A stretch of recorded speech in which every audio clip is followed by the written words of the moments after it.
হাওয়া, মধুর অমৃত বাণী শোনা যায় কোকিলের কণ্ঠে। রঙের উচ্ছ্বাসে জাগে অশোক পলাশ শিমুলে।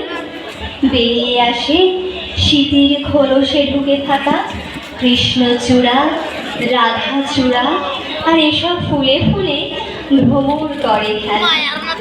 তখনই প্রবল বিক্রমে আগমন ঘটে রাজাধিরাজে। প্রেমের বার্তা নিয়ে আসে ঋতুরাজ বসন্ত। মন যেন গেয়ে ওঠে ফাগুন হাওয়ায় হাওয়ায় করেছি যে দান।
সন্ধ্যায় তোমার রজনীগন্ধায় রূপসাগরের পাড়ের পানে উদাসী মন্ধায়।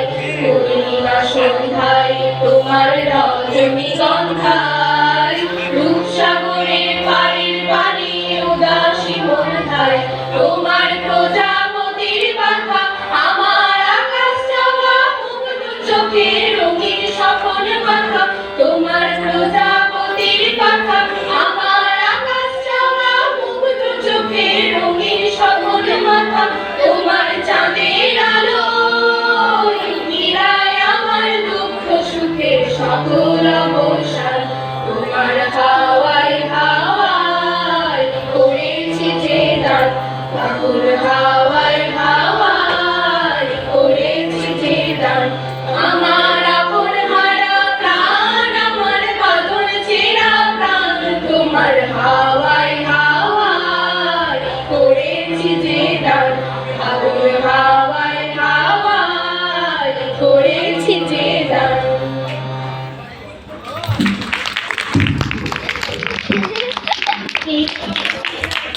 সুজলা সুফলা শস্য শ্যামলা বাংলার বুকে চলে ছয় ঋতুর নিত্য আনন্দ।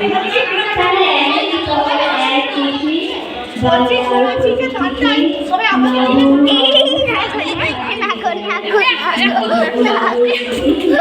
মধুর বাঙালির মনেও পরিবর্তনের সাথে সাথে বাঙালিদের জীবনেও আসে আশ্চর্য পরিবর্তন। কারণ প্রকৃতির সাথে মানুষের একাত্মতা বাঙালির সুখ আশা নিরাশা সমস্ত